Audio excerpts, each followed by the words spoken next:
Everyone, welcome back to my YouTube channel वांगशियान and emotions. I hope आप सब अच्छे हैं। अच्छे नहीं हुए तो हो जाओ यार। सो गाइस, कल किसी ने कमेंट किया था जिसमें था कि उन्हें विंग पर बहुत गुस्सा आ रहा है। आना भी चाहिए, क्यों नहीं आएगा। बट एक वो भी तो है, प्रेशर फील करो यार। अगर एक बार ये सोच के देखो, आप किसी अनजान जगह पर हो जहाँ पर आप गैस करो, चलो आपकी शादी हो चुकी है, आप अपने हस्बैंड के घर पे हो जहाँ पर आपकी मदर इन लॉ, आपके फादर इन लॉ, आपके ब्रदर इन लॉ, आपकी सिस्टर इन लॉ, सब लोग आपके हस्बैंड के सामने आपको ये बोलते हैं कि नहीं, ये काम नहीं करोगे तुम्हारा पति मर ही जाएगा, मर ही जाएगा, मर ही जाएगा। और आप ऑलरेडी उसे खोने के दर्द से बहुत ज़्यादा परेशान हो। ऊपर से आपने कल रात को ही कुछ अच्छा बुरा सा सपना देखा होगा, भयानक सा, आपको पहले से डर लग रहा होगा। तो ऑब्वियस सी बात है, उस सिचुएशन में हर कोई वहाँ पर पिघल जाएगा और कहीं ना कहीं वो उन लोगों की बातें मान ही लेगा। विंग के साथ भी वही हुआ। मैं ये नहीं कह रही कि ऐसा कुछ होना चाहिए, पर ये हुआ। उसकी सिचुएशन समझाने के लिए मैंने बस एक एग्जांपल दिया था। आपको बुरा लगा हो तो इसके लिए आई एम रियली सॉरी, मैं झुककर माफ़ी मांगती हूँ। चलो फिर आज के पार्ट को हम लोग स्टार्ट करते हैं बिना किसी देरी के। हम लोग देखते हैं विंग, जो कि भागते हुए इधर उधर वांग जी को ढूंढ रहा है। उसे बहुत डर लग रहा है कि एम्परर पता नहीं कहाँ चले गए, कहीं एम्परर उसे सच में छोड़कर ना चले जाए। एम्परर ने पहले ही कहा था कि विंग को सबके सामने जा करके मना करना है। ऊपर से एम्परर ने उसे वहाँ जाने के लिए भी मना किया था, पर विंग पता नहीं क्यों वहाँ पहुँच गया। शायद एम्परर की चिंता ने उसे वहाँ खींच तक ले गई थी, लेकिन अब विंग को इस बात की चिंता हो रही थी कि वांग जी को कुछ हो ना जाए। विंग वांग जी को सारी सच्चाई बता देगा ताकि वांग जी फिर कभी अपने आप को ब्लेम ना करे, कभी इतना गुस्सा ना हो। वांग जी की इतनी चिंता हो रही थी ना अभी विंग को, कि वो कुछ भी करने को तैयार था, कुछ भी। फाइनली विंग को वांग जी उस तालाब के पास मिलता है जो तालाब वांग जी ने विंग के लिए बनवाया था। वहाँ पहुँचकर विंग जो एक गहरी सांस छोड़ता है और कहता है, एम्परर एम्परर मेरी बात तो सुनिए। विंग दौड़ते हुए उनके पास जाता है और उनके हाथ को पकड़ लेता है और कहता है, मेरी बात तो सुनिए। वांग जी को जब महसूस होता है विंग का हाथ, जो कि बहुत ज़्यादा गर्म है, वांग जी विंग की तरफ देखता है।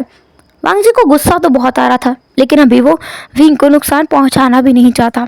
वांग जी विंग को गले लगाते हुए कहता है, विंग कहता है, आप गुस्सा है ना, माफ़ कर दीजिए, मैं बहुत डर गया था। आपकी जान मैं जाते हुए नहीं देख सकता। मैं आपको मरते हुए कभी नहीं देख पाऊंगा।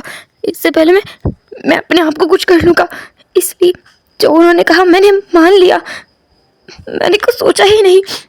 मुझे माफ़ कर दीजिए, आपने मना किया था ना, मुझे वहाँ ना ही बोलना था। मैंने बाद में ना बोला। मैंने उनसे कहा कि मैं अभी होश में नहीं हूँ, तबीयत खराब है ना मेरी, जब ठीक हो जाऊँगा तब जवाब दूंगा। वो जवाब मानना मैं बोल कर आया हूँ। वांग जी हर एक जवाब का बस ऐसा आंसर दे रहा था। विंग को अच्छा नहीं लग रहा था। विंग को ये खामोशी चुभ रही थी। विंग एक्सप्लेन करना चाहता है तो वो वांग से थोड़ा दूर हटता है और कहता है, एम्परर मेरी बात सुनिए। देखिए, ये बात यकीन करने लायक नहीं है, लेकिन आपको यकीन करना पड़ेगा। और दूसरी बात, मैं जो बताऊँगा ना, उसे कुछ नुकसान नहीं होगा, कोई नुकसान नहीं होगा। और मैं उस इंसान से बहुत ज़्यादा अच्छा हूँ। वो इंसान जो आपको मारने की कोशिश करता है, उससे तो मैं बहुत बहुत बहुत अच्छा हूँ, जो आपको कभी नहीं मारेगा, आपको मारने वालों को दूर दूर दूर दूर कर देगा, उनको ही दूर भगा देगा। पर मेरी बात सुनेंगे आप? वांग जी को अब जाके कुछ अलग लग रहा था, तो वो पूछता है, तुम घबराए हुए हो, क्या बात है?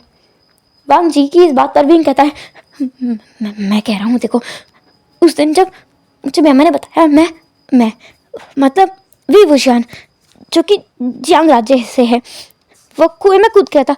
हाँ, है ना? वांग जी कहता है, वांग जी से विंग कहता है, बोलिए ना। हाँ, मैं आपको कुछ समझाना चाहता हूँ, आप समझेंगे ना? पूरी बात सुनेंगे, है ना? मुझ पर विश्वास करते हैं ना आप, है ना? करते हैं ना एम्परर? वांग जी कहता है, मैं तुम पर विश्वास करता हूँ भी। याद है, मेरी गलती की वजह से तुम उस कुएं में कूद गए थे। आपकी गलती की वजह से? नहीं, मैं खुद से कूदा था ना वहाँ। विंग, अगर मैं तुम्हें सच बता दूँ, इसके बाद भी तुम मेरे साथ रह पाओगे। वैसे मैंने तुम्हें बहुत अंधेरे में रखा है, अच्छा यही होगा कि मैं तुम्हें सच बता दूँ।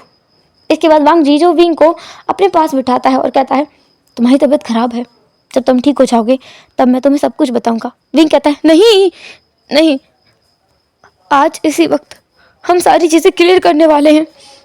आप मुझे अपना सच बताएंगे और मैं आपको मेरा सच बताऊंगा। ठीक है, पहले आप बोलिए। मैं उस दिन कूदा था आपकी वजह से। आपने ऐसा क्या किया था कि मैं जान देने वाला था? वांग जी की आंखों में अब आंसू आ गए थे। विंग ने वांग जी को कभी रोते हुए नहीं देखा। विंग घबरा के उसने कहा क्या हुआ? क्या आपने भी मुझे मारने की कोशिश की थी? अगर मैं तुम्हें मारने की कोशिश करता भी तो शायद मैं खुद जिंदा नहीं रहता, पर मैं अपनी नज़रों में गिर गया हूँ वो काम करने के बाद। विंग कहता है कि क्या किया है? तुम्हारी तबीयत खराब है विंग, चलो थोड़ा आराम कर लो, उसके बाद हम बात करेंगे जब तुम बिल्कुल ठीक हो जाओगे। उससे पहले कुछ नहीं होगा। विंग कहता है नहीं, मैं आराम कर ही नहीं पाऊंगा अगर आप मुझे कुछ नहीं बताएंगे। आप मुझे सब कुछ बता दीजिए, फिर मैं आपको सब कुछ बता दूंगा। जब तक मैं आपको अपने मन की बात बता नहीं दूंगा मुझे आराम नहीं मिलेगा। मैं बार बार लगातार वो सब कुछ सोचता रहूँगा अपने दिमाग में और परेशान होता रहूँगा और आपको भी परेशान करता रहूँगा। मुझे मेरी परेशानी की चिंता नहीं है, लेकिन अगर आप परेशान रहे तो कोई भी आप पर हमला कर सकता है और हमला करेगा तो आप अपना बचाव नहीं कर पाएंगे क्योंकि आपको मेरी चिंता होगी। इसलिए मैं नहीं चाहता कि आप मेरी चिंता करें, चाहे फिर इसके लिए मुझे सच ही क्यों ना बोलना पड़े। हो सकता है इसके बाद आप मुझसे नफरत करने लगे, पर फ़र्क नहीं पड़ता। नफरत तो तुम करने लगोगे विंग, अगर मैंने तुम्हें बता दिया कि मैंने क्या किया था। मुझे नहीं लगता आपका सच मेरे सच से बड़ा है। जो मैं बताऊंगा उसके बाद तो ऐसा क्या है जिसके बाद मैं तुमसे नफरत करने लगूंगा? इस जन्म में ऐसा मेरे लिए कर पाना नामुमकिन है विंग। पर तुम अब ये बातें छोड़ो, थोड़ा आराम कर लो, तुम्हारी तबीयत वैसे भी बिगड़ती जा रही है। विंग कहता है आप नहीं, आराम तो तभी होगा जब आप मेरी बात सुन लेंगे। मुझे आराम मिल जाएगा। विंग का सोचना ये बिल्कुल सही भी था, क्योंकि जब हम किसी चीज़ के बारे में बार बार सोचते रहते हैं तो हम परेशान होते हैं।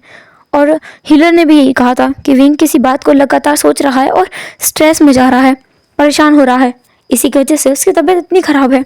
विंग सही सोच रहा है, अगर विंग की तबीयत सही नहीं रहेगी तो वांग जी डिस्टर्ब रहेगा और फिर कोई भी उसके ऊपर आसानी से हमला कर सकता है और थोड़ी चालाकी दिखाकर वांग जी को हार्म भी कर सकता है। विंग यहाँ बिल्कुल सही सोच रहा है। तो वांग जी जो विंग की बात पर एग्री करते हुए कहता है ठीक है, मैंने जब तुम अपनी जान देने वाले थे उससे पहले तुम वांग जी जिसकी आवाज़ अपने गले में अटक गई थी वो कैसे बोले कि विंग ने उस दिन अपना बच्चा खो दिया था, वो भी वांग जी की वजह से। अगर वांग जी शायद उस दिन वहाँ नहीं आता तो शायद विंग नहीं कूदता, पर वांग जी को देखकर विंग के अंदर और हिम्मत आई कि उसे इस इंसान से दूर ही रहना है, इसलिए विंग उस कुएं में कूद गया। वांग जी अपने गले को थोड़ा ऐसा महसूस करता है कि वो शब्द ही नहीं निकाल पाएगा, पर विंग जो कहता है क्या हुआ था उस दिन? तुम कूद गए थे। हाँ, वो तो मुझे बताया मेहमान ने, मैं वहाँ कूद गया था क्योंकि मुझे आप पसंद नहीं थे, शायद इसलिए। पर फिर मैं क्यों कूदूंगा? अगर मुझे मरना होता तो मैं पहले ही नहीं मर जाता। तुम सच में बहुत समझदार हो विंग। मैंने तुम्हारे साथ बहुत गलत किया। तुम्हें पता है ना, एक ओमेगा कितने अरमान रखता है अपने दिल में, अपने मन में कितने सपने सजा कर रखता है अपने होने वाले पति के लिए, अपने फ्यूचर पार्टनर से रिलेटेड वो कितनी सारी चीज़ें सोच कर रखता है कि वो इंसान ऐसा होगा, वैसा होगा, उसे ऐसे ट्रीट करेगा, वैसे करेगा। पर कोई भी ओमेगा ये तो कभी नहीं सोचता कि उसका अल्फा उसे कभी फोर्स करेगा। मैंने वही किया था। विंग जो ये सुनता है तो उसे ये चीज़ ऐसा नहीं लगता है कि एबनॉर्मल है, हिस्ट्री है भाई ये तो।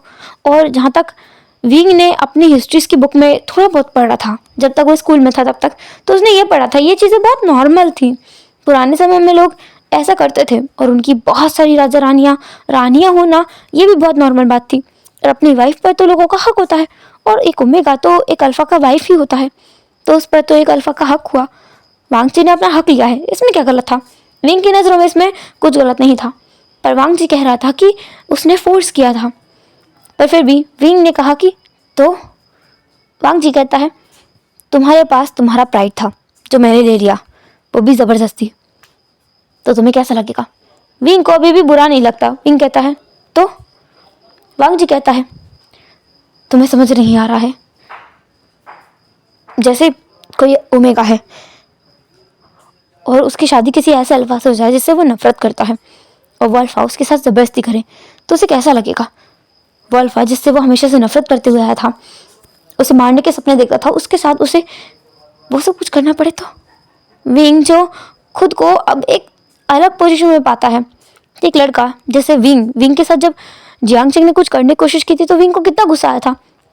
अब तक विंग खुद को वांगची के साथ इमेजिन कर रहा था, इसलिए उसे फर्क नहीं पड़ रहा था, लेकिन जैसे ही उसने इस एंगल से सोचा उसे बहुत गुस्सा आई। उसने कहा ये तो बहुत गलत काम है, बहुत घटिया चीज़ है, ऐसा नहीं करना चाहिए। वांगची कहता है मैंने वही किया था, इसलिए तुम वो चीज़ बर्दाश्त नहीं कर पाए और कुएं में कूद गए। विंग कहता है अच्छा। वांगची जो चुप हो गया था, विंग अपने मन में सोचता है सच में भी वुशान वांगची से बहुत नफरत करता था, इसलिए तो इतना कुछ होने के बाद वो सीधा अपनी जान ले लिया, बल्कि उसे तो वांगची को मार डालना चाहिए था। अब वो मारने के बारे में सोचता तो विंग एक पल के लिए मान लेता कि ये वैलिड रीज़न है, लेकिन उससे पहले तक तो विंग को लगा नहीं था कि कोई वैलिड रीज़न था। खैर, विंग जो भी अपनी बात रखने वाला था तभी वांगची ने कहा और जब हमने तुम्हें बाहर निकाला तब? विंग कहता है तब मैं अपनी याददाश्त खो बैठा। वांगची अब फिर चुप हो गया तो विंग कहता है हाँ मैंने अपनी याददाश्त खो दी, हाँ तो मैं ये बता रहा था कि तुमने अपना बच्चा भी खो दिया। विंग अब बिल्कुल चुप हो गया, एकदम चुप हो गया। उसने फिर से पूछा क्या क्या खो दिया मैंने? तुम्हारा बच्चा, वो भी खो दिया। वांगची की आंखें झुकी हुई थी और उसकी आंखों में आंसू भरे हुए थे जो कि बहे जा रहे थे। विंग को सच में हैरानी हुई। विंग अपनी जगह पर फ्रोज हो चुका था। उसे विभूषण के लिए बहुत ज़्यादा बुरा लगा। उस न्यू बॉर्न की तो जो ठीक तरीके से डेवलप भी नहीं हुआ था, उसकी तो कोई गलती ही नहीं थी, जो इस दुनिया में रहा ही नहीं। सच में ये तो बहुत गलत हुआ। विंग कहता है इसमें गलती आपकी नहीं है, गलती तो विभूषण की है। वो बिना कुछ सोचे समझे वहाँ कूद क्या, उसकी गलती है। वो अगर नहीं कूदता तो बच्चे को कुछ होता नहीं।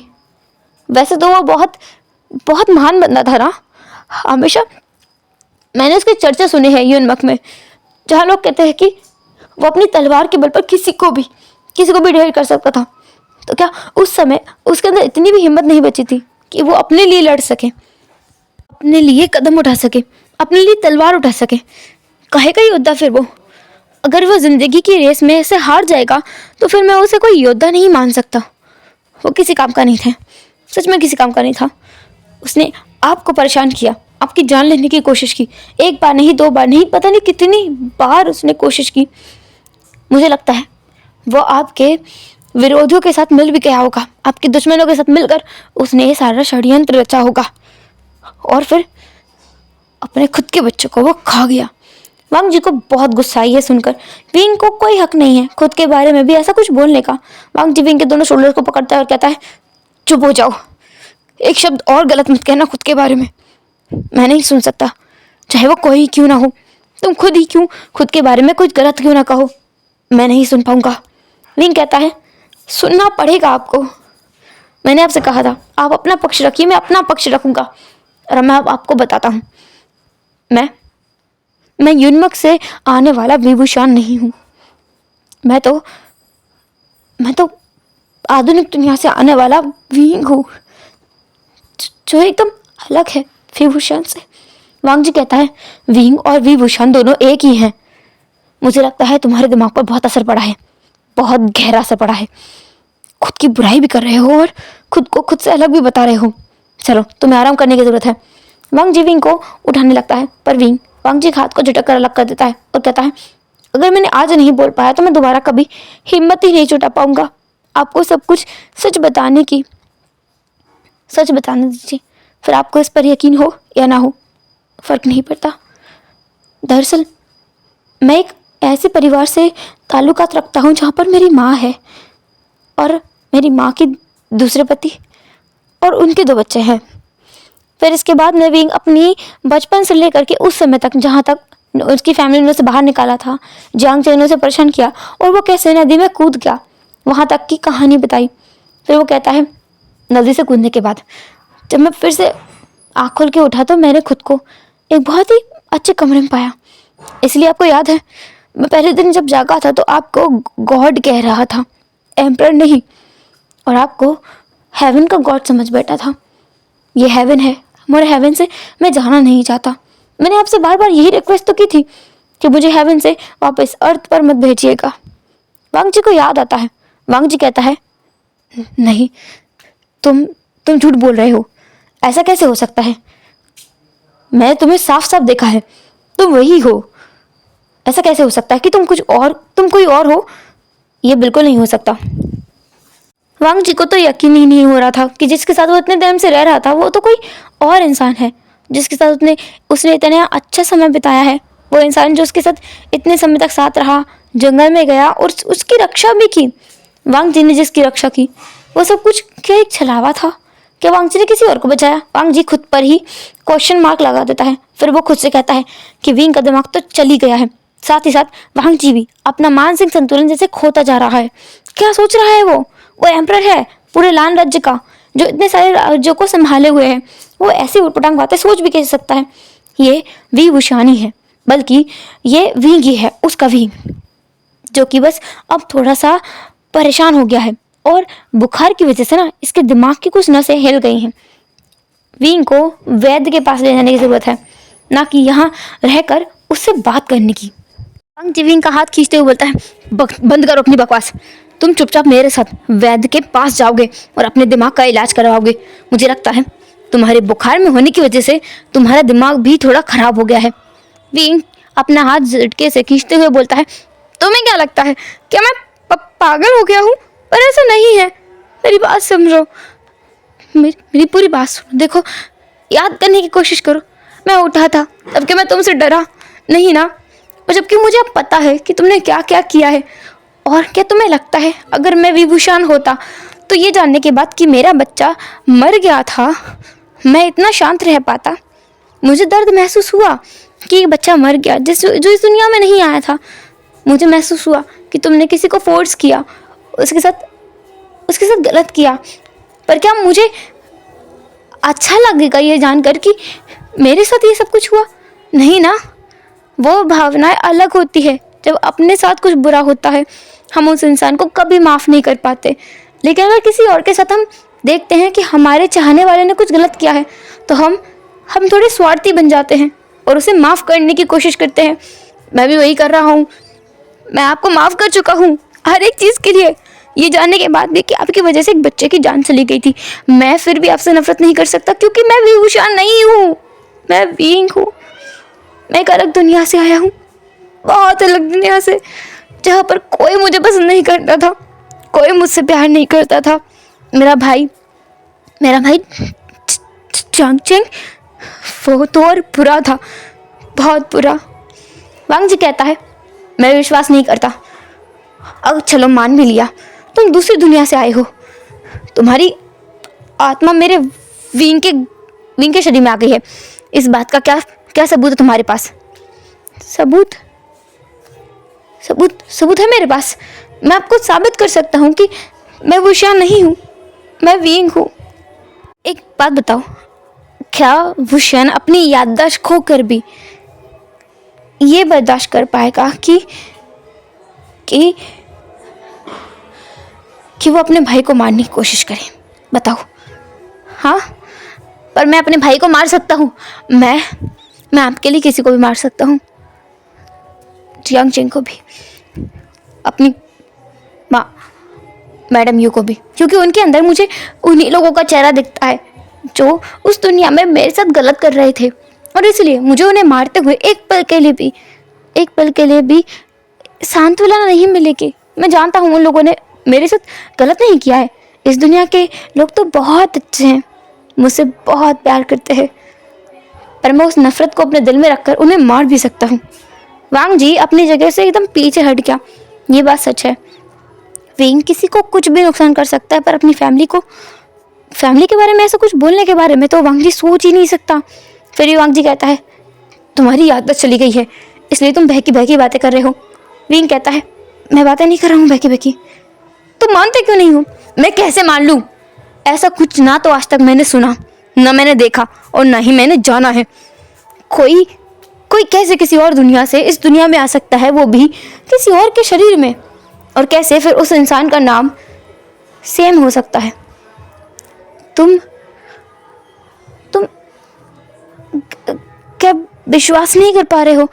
एक बस तुमने ये तो पढ़ा होगा ना कि संसार में काफ़ी सारी दुनियाएं हैं, अलग अलग दुनियाएं हैं जहाँ पर अलग अलग प्रकार के लोग रहते हैं। क्या ये पता नहीं है? वांग जी ने ऐसे कुछ मिथ सुने हुए थे, पर वो उन मिथ पर विश्वास नहीं करता था। वांग जी कहता है, वो सारे मिथ हैं, उन पर विश्वास नहीं किया जा सकता, वो सब बातें सच नहीं है, और तुम मुझे पागल बना रहे हो। तुम बस चाहते हो कि मैं तुम्हें छोड़ दूं, इसलिए तुम मुझसे ऐसी बातें कर रहे हो। विंग वांग जी के दोनों हाथों को पकड़ते हुए कहता है, बिल्कुल भी नहीं, आप मुझे बिल्कुल नहीं छोड़ सकते। मैं आपको सच बता रहा हूँ, क्योंकि मैं इस बोझ के साथ आपके साथ नहीं रह सकता। लेकिन मैं जानता हूँ आपके लिए भूषण ठीक नहीं है, भूषण आपसे प्यार नहीं करता, पर मैं करता हूँ। मैं आपसे बहुत प्यार करता हूँ एम्परर, इतना कि मैं, अगर वो भूषण सामने आ जाए तो मैं उसे भी। चुप करो, क्या बकवास किए जा रहे हो? तुम्हें खुद के बारे में ऐसा कुछ बोलने का हक नहीं है विंग। मुझे पता है, तुम बस मुझे पागल बना रहे हो, है ना? बोल रहे ये सब झूठ है। वांग जी को सच में विश्वास नहीं हो रहा था। एक बार इमेजिन करके देखो, कोई इंसान आपसे आके कहे, जिससे आप इतना प्यार करते हो, आप जिसके साथ में कई जगह पर घूम रहे हो, जिसने आपकी जान बचाई और जिसकी जान आपने बचाई, जिसके साथ आपने बहुत सारे समय बिताया हो, वो इंसान आपसे जाना कहे कि वो इंसान वो नहीं है जिससे आप प्यार करते हो, वो तो कोई और है, अचानक इस शरीर में आ गया था और उस इंसान को आपसे प्यार हो गया। ये कितनी अजीब बात है, जिस पर वांग जी बिल्कुल विश्वास नहीं कर सकता था। लेकिन उसे विंग के बदले हुए रंग से कुछ तो अजीब लग रहा था। वांग जी कहता है, तुम झूठ बोल रहे हो, मुझे लगता है तुम्हें आराम करना चाहिए और मुझे थोड़ा शांति देने के लिए कृपा करो। ऐसा बोलते हुए वांग जी अपने हाथों को जोड़ लेता है विंग के सामने। विंग कहता है, आपके मुझे छोड़कर जा रहे हैं? मैं तुम्हें छोड़कर नहीं जा रहा हूँ, बस मुझे थोड़ा शांति चाहिए। तुम यहीं रहो, पर मैं जा रहा हूँ। विंग जो बात नहीं सुनता, वो वांग जी के पीछे पीछे आते हुए बोलता है, एम्परर मेरी बात सुनिए, मैं झूठ नहीं बोल रहा हूँ, मैं सच कह रहा हूँ। मैं किसी और दुनिया से आया हूँ, मैं भूषण नहीं हूँ। पर अगर आप ये सच नहीं मानना चाहते तो कोई बात नहीं, मेरा दिल का दर्द तो हल्का हो चुका है, मैंने आपको सब कुछ सच बता दिया है। आप नहीं मानेंगे तो भी चलेगा, आप मुझे कुछ भी मान के प्यार करें, मैं हमेशा आपके साथ रहूंगा, मेरी बात तो सुनिए। विंग भागते हुए जा रहा था, वांग जी भी आगे आगे चल रहा था। वांग जी को तुरंत याद आता है कि विंग की तबीयत ठीक नहीं है। विंग चाहे उसके साथ कितना भी बुरा मजाक क्यों ना करे, पर वांग जी विंग की तबीयत के साथ में तो कोई रिस्क नहीं ले सकता। वांग जी अपनी पीठ कर लेता है। वो दोनों इतने आगे आ चुके थे ना, बिल्कुल महल से काफ़ी दूर, जहाँ पर शायद वांग जी पहले कभी नहीं आया था, क्योंकि वो महल के कामों में इतना बिजी रहता है, कभी उसे मौका ही नहीं मिला इस जगह पर आने का। इस जगह पर आकर वांग जी रुक गया। वहाँ पर एक चेरी ब्लॉसम का पेड़ लगा हुआ था, जिससे काफ़ी सारे फ्लावर्स गिर रहे थे।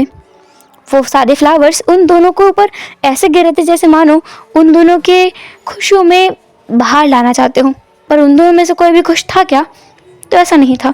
विंग रोते हुए बोलता है, मेरी बात। पर विंग जो अपनी आंखें एकदम वाइल्ड करके पीछे की तरफ देख रहा था। वांग जी विंग की आंखों को देखता है और कहता है, क्या हुआ? अब क्या तुम्हें मेरे अंदर विभूषण दिखने लगा? विंग जो एकदम हैरान हो गया था, वो तुरंत वांग जी को अपने सामने से धक्का दे देता है और विंग के बिल्कुल स्टमक में आकर एक तीर लगता है। वांग जी जो ये सब कुछ देखता रह गया। ये सब कुछ इतने जल्दी हुआ कि उसे मालूम ही नहीं चला। अभी पीछे जो एक खाई था, तो उसमें विंग जो अचानक गिरता चला गया। वांग जी विंग को पकड़ने के लिए नीचे कूद जाता है। जिसने वो तीर छोड़ा, वांग जी ने उस इंसान को नहीं देखा, पर हाँ उसने विंग को गिरते हुए देखा। विंग जो नीचे गिर रहा था, वो उस खाई से नीचे गिरते जा रहा था। वांग जी जो उसे पकड़ने की फिराक में था, पूरी ऊर्जा के साथ में वो नीचे की तरफ गिर रहा था कि वो विंग का हाथ थाम ले। विंग जिसने एक बार चिल्लाते हुए कहा, मैं झूठ नहीं कह रहा हूँ, मैं आपसे बहुत प्यार करता हूँ, पर मैं विंग हूँ। विंग, ऐसा कहते हुए विंग जो पूरी तरीके से नदी में समा गया। वहाँ पर एक बहुत गहरी सी नदी बह रही थी जिसमें विंग डूब चुका था। वांग जी उसे ढूंढ रहा था, हर तरफ हर जगह उसे तलाश रहा था। नदी के अंदर पोते लगाकर, पानी के अंदर जाकर के, बाहर आकर के, ऊपर आकर, नीचे जाकर, हर जगह वो वी वुशान को तलाश कर रहा था, पर उसे विंग कहीं दिख नहीं रहा था। वांग जी के दिल की धड़कनें और सांसें दोनों रुक चुकी थी। सच में वो अब कुछ नहीं सुन सकता, कुछ नहीं देख सकता, कुछ नहीं झेल सकता। उसे खुद पर गुस्सा आ रही थी कि वो क्यों विंग की बात सुने बगैर यहाँ आ गया। उसे विंग की बात मान लेनी चाहिए थी, कुछ समय के लिए ही सही। विंग का ये दौरा भी कुछ टाइम के लिए था, बाकी में विंग ठीक हो जाता। पर वांग जी उसकी बात मानना क्यों नहीं रहा था। वांग जी जो विंग को ढूंढ रहा था, पर विंग तो उसे कहीं दिख ही नहीं रहा था। तो गाइस, यहाँ से हम सीन बदल करके देखते हैं मॉडर्न वर्ल्ड की दुनिया, जहाँ पर हम देखते हैं, हम ये उस समय का सीन नहीं देख रहे हैं जहाँ पर हमने देखा था कि विंग कूद गया था नदी में। वहाँ से सीन देख रहे हैं जहाँ से हम रिवर्स देखते हैं। विंग जो आहिस्ता से, जैसे वांग जी उस क्लिफ से कूदा था और विंग गिर गया था, वहाँ से रिवर्स आते हुए हम पूरी बैक स्टोरी देखते हैं, हिस्टोरिकल वर्ल्ड में मॉडर्न वर्ल्ड की कहानी। और पूरा घूमते घूमते हम उस दिन तक पहुँचते हैं जहाँ पर मॉडर्न वर्ल्ड में विंग जो उस नदी से कूद गया था। उसके बाद जब विंग अपनी आंखें खोलता है, अपने आप को वो एक बहुत अजीब जगह पे पाता है। पहली बात तो उस जगह की रोशनी उसे भाग ही नहीं रही थी, उसकी आंखों में जैसे चुभ रही थी। पर विंग जैसे तैसे करके अपनी आंखें खोलता है, फिर अपने आसपास देखने लगता है। ये जगह देखकर ही विंग डर गया कि ये जगह क्या चीज़ है। यहाँ की दीवारें बिल्कुल सफ़ेद हैं और किसी अलग ही तरह के मटेरियल से बनी हुई है। उसके हाथ में कोई सुई जैसी चीज़ लगी हुई है और उसके फेस पर भी कोई चीज़ लगी हुई है। विंग जो उस चीज़ को अपने हाथ से हटा देता है, साथ में उन सुइयों को वो निकाल देता है, जिसकी वजह से विंग के हाथ में से खून निकलने लगा था। विंग के उठने से कुछ तो हुआ, जिसकी वजह से सामने जो दरवाज़ा था, जो कि शायद कांच का था, विंग को तो ऐसा ही लगा क्योंकि उसके आर पार देखा जा सकता था। ये बड़ी अजीब दुनिया है, सच में बड़ी अजीब जगह है। विंग बेचारा सोच ही रहा था कि वो कहाँ गया, तभी वो एक इंसान को वहाँ अंदर आते हुए देखता है। विंग इस इंसान को नहीं जानता, बिल्कुल नहीं जानता। विंग वहाँ आता है, विंग वहीं बैठ गया था उस बेड पर और आसपास देख रहा था। उसी के पास में एक मशीन थी जो बार बार कोई साउंड कर रही थी, साथ में उसमें जो लाइनें जा रही थी हरे रंग की, वो ऊपर नीचे और ऊपर ही ऊपर जाती जा रही थी। वो इंसान जो सामने से आया था वो अंदर आता है और कहता है, मिरेकल, तुम जाग गए। मुझे पूरा 1 महीना लगा तुम्हें ठीक करने में, पर फाइनली मैंने तुम्हें ठीक कर ही दिया। मेरी ज़िंदगी का सबसे टफ केस हो तुम, पर तुम्हें मैंने बचा ही लिया। खैर, तुम ठीक तो हो ना? तुम्हें कैसा महसूस हो रहा है? तुम्हें ज़्यादा देर तक स्ट्रेस नहीं लेना चाहिए, तुम लेट जाओ दोबारा से। विंग जो बस एक टक उस इंसान को देख रहा था, इस इंसान ने कपड़े नहीं पहने हैं। विंग जैसे ही महसूस करता है ना, वो अपनी आंखें घुमा लेता है। फिर वो अपने आप को देखता है जिसने काफ़ी थिन कपड़े पहने हुए हैं, एक लंबा सा गाउन जैसा कुछ है जो उसने पहन रखा है। ये कैसे कपड़े हैं?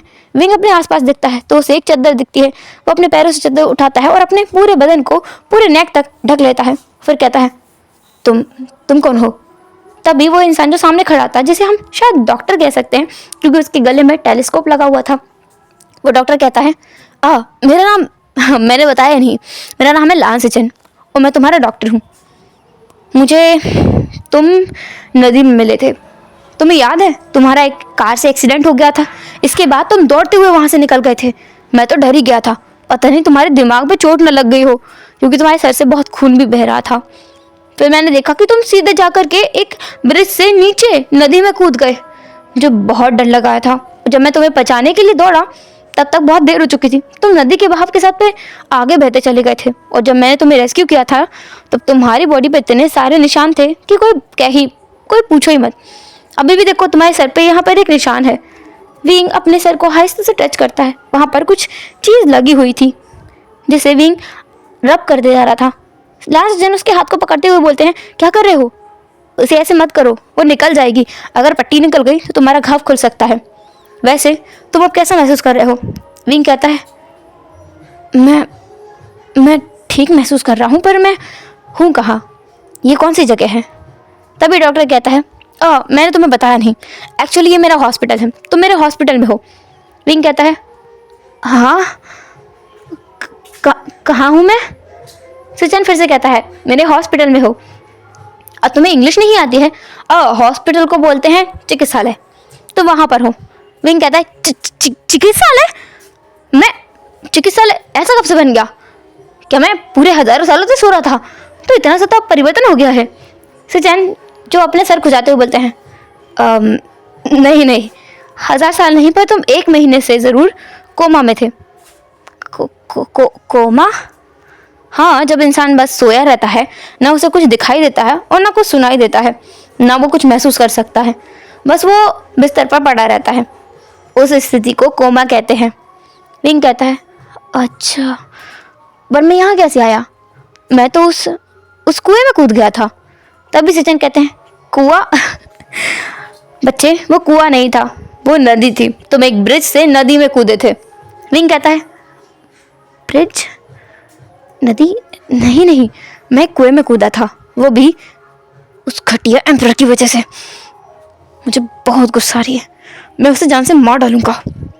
तभी सचिन कहते हैं क्या हुआ बच्चे, तुम परेशान लग रहे हो, क्या किसी ने तुम्हें परेशान किया है? विंग कहता है बहुत किया है, और अब वो जिंदा नहीं बचेगा। इस बार मैं ऐसी चाल चलूंगा जिसके बाद में वो मर ही जाएगा। तभी सचिन कहता है मुझे लगता है इसका दिमाग थोड़ा हिल गया है, कुछ तो पता करना पड़ेगा, कैसे हुआ क्या है। तो सचिन विंग के पास बगल में बैठ जाते हैं और विंग थोड़ा पीछे खिसक जाता है, क्योंकि ऐसे किसी इंसान का विंग के पास बैठना बिल्कुल भी सही नहीं है। और विंग एक ओमेगा है इसलिए, हालांकि इस दुनिया में ओमेगा अल्फा कुछ नहीं होता, पर विंग के हिसाब से तो वो एक ओमेगा है। विंग फिर पूछता है वैसे मैं यहाँ कैसे आया, और ये चिकित्सालय ऐसे कब से बन गया? ये तो बहुत अजीब है। तभी लांस्टेन कहते हैं ठीक है मैंने मान लिया अजीब है, तो तुम्हें ये डॉक्टर कैसा लगा? विंग कहता है डॉक्टर? चिकित्सक जो इलाज करता है, वो कैसे लगा?